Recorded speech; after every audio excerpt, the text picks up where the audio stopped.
Karnataka news ಎಕ್ಸ್‌ಪ್ರೆಸ್‌ನಲ್ಲಿ ನುಡಿದ ಸುದ್ದಿಗಳನ್ನು ನೋಡೋಣ ಬನ್ನಿ.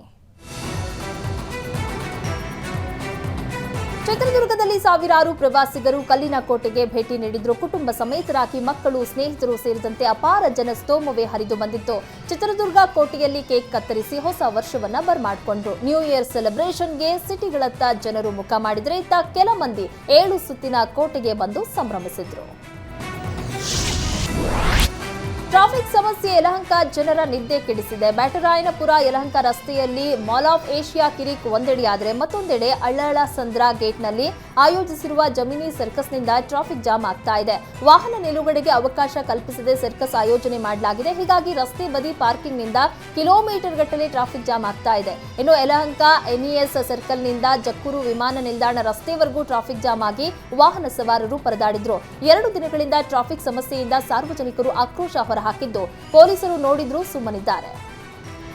ನೀವು ಪೋಷಕರಾಗಲು ಕಾಯುತ್ತಿದ್ದೀರಾ? ಚಿಂತಿಸದಿರಿ. ಓಯಾಸಿಸ್ ಫರ್ಟಿಲಿಟಿ 90,000 ದಂಪತಿಗಳ ಜೀವನದಲ್ಲಿ ಸಂತೋಷವನ್ನು ತಂದಿದೆ. 7825893601ಗೆ ಕರೆ ಮಾಡಿ. ಅತ್ಯದ್ಭುತ ರಿಯಾಯಿತಿ ಪಡೆಯಿರಿ ಹಾಗೂ ಎಲ್ಲರಿಗೂ ಗುಡ್ ನ್ಯೂಸ್ ಕೊಡಿ. ಸಾಮಾನ್ಯವಾಗಿ ಹೊಸ ವರ್ಷವನ್ನ ಡ್ಯಾನ್ಸ್, ಪಬ್, ಪಾರ್ಟಿ ಮೂಲಕ ಬರ್ಮಾಡ್ಕೊಂಡ್ರೆ ಉಡುಪಿಯಲ್ಲಿ ವಿನೂತನವಾಗಿ ಆಚರಿಸಿ ಗಮನ ಸೆಳೆದಿದ್ದಾರೆ. ಹೆರ್ಗಾ ಗ್ರಾಮದ ಗೋಳಿಕಟ್ಟೆಯ ಯುವಕರು ನೂತನ ವರ್ಷವನ್ನ ಧಾರ್ಮಿಕ, ಸಾಮಾಜಿಕ ಕಳಕಳಿಯ ಕಾರ್ಯಕ್ರಮದ ಮೂಲಕ ಆಚರಿಸಿದ್ದಾರೆ. ಅಶ್ವತ್ಥಕಟ್ಟೆಯಲ್ಲಿ ಸಾರ್ವಜನಿಕ ಸತ್ಯನಾರಾಯಣ ಪೂಜೆಯನ್ನ ನಡೆಸಿ ಹೊಸ ವರ್ಷವನ್ನ ದೇವರ ಅನುಗ್ರಹದ ಮೂಲಕ ಆರಂಭಿಸ್ತಾ ಇದ್ದಾರೆ. ಸ್ವರ್ಣ ಫ್ರೆಂಡ್ಸ್ ಎಂಬ ತಂಡ ಕಳೆದ 28 ವರ್ಷಗಳಿಂದ ಈ ಕಾರ್ಯಕ್ರಮವನ್ನ ನಡೆಸಿಕೊಂಡು ಬರ್ತಾ ಇದೆ. ನ್ಯೂ ಇಯರ್ ಪಾರ್ಟಿಯಲ್ಲಿ ಗಲಾಟೆ ನಡೆದು ಯುವಕನ ಮೂಗನ್ನ ಕಚ್ಚಿ ಕಿತ್ತು ಹಾಕಿದ ಘಟನೆ ದಕ್ಷಿಣ ಕನ್ನಡ ಜಿಲ್ಲೆಯ ಬೆಳ್ತಂಗಡಿ ತಾಲೂಕಿನ ಪಿಲ್ಯ ಗ್ರಾಮದಲ್ಲಿ ನಡೆದಿದೆ.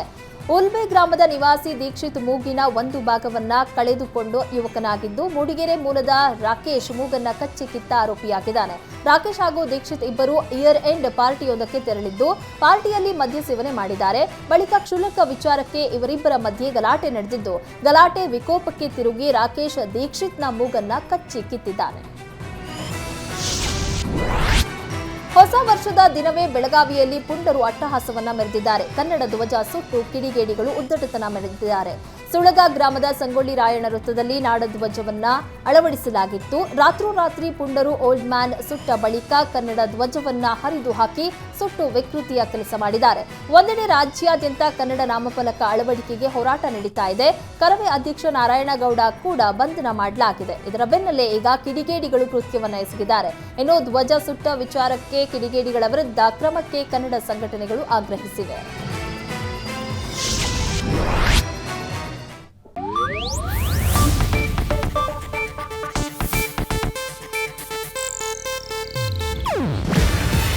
ಇದು ಏಷ್ಯಾನೆಟ್ ನ್ಯೂಸ್ ನೆಟ್ವರ್ಕ್ ಪ್ರಸ್ತುತಿ. ನೀವು ನೋಡ್ತಿದ್ದೀರಾ ಏಷ್ಯಾನೆಟ್ ಸುವರ್ಣ ನ್ಯೂಸ್.